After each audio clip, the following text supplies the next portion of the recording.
Rich Rossi here, back with you at the New York International Film Festival, and he was reluctant to come on. I had to fight him, but I wouldn't have done very well because you, Nils, were a professional wrestler, right? Yes, sir, I was. Yes, sir. Okay, and just to reference, Nils is actually Boo Boo's father.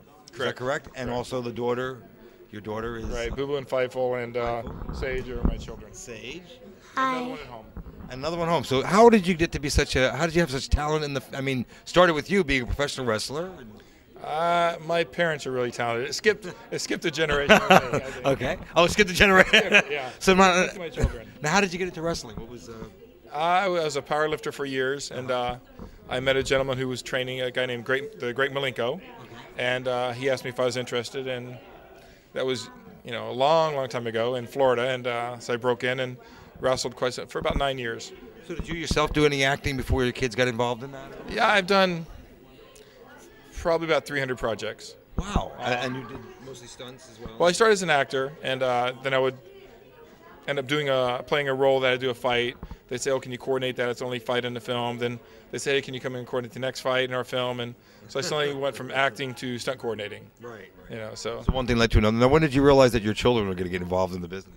I was doing a film called Skeleton Man years ago with a few guys, and Michael Rooker and Casper Van Diem, and my older daughter was working on it for me, doing some horse gags, and my son, they asked him to play a Native American little kid getting stabbed, and he made a lot of money and had a good time, and one thing led to another. They asked to get an agent, so a year later he had a record deal, and they were doing work, and it went pretty quick. So one thing just led to another. Correct. And now both, and your daughter's going to get into acting as well? Well, my 13-year-old Fightful and Boo Boo, my 16-year-old, they are pretty embedded in the business.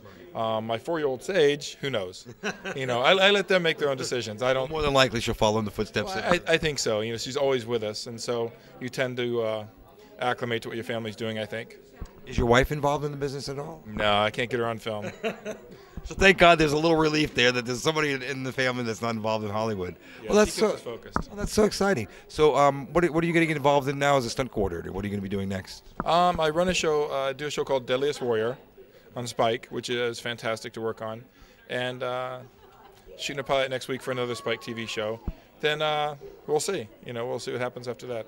Well, we're very excited to have Nils. That's the father of Boo Boo and Fightful and Sage and Megan. Fightful and Sage and everybody. Well, thank you so much for coming to the. And we have your movie. For having them. Your movie's going to be showing in a little bit here, right? Right. I second-year directed and stunt coordinated American Cowslip, and that's the one that Boo Boo's in. We're here to see it and support. Okay. And so hopefully it's going to be good. And that's here at the New York International Film Festival in just a few minutes, right? At 6 o'clock on Sunday. All right. Well, thank you so much, and Nils, thank you so much for joining us.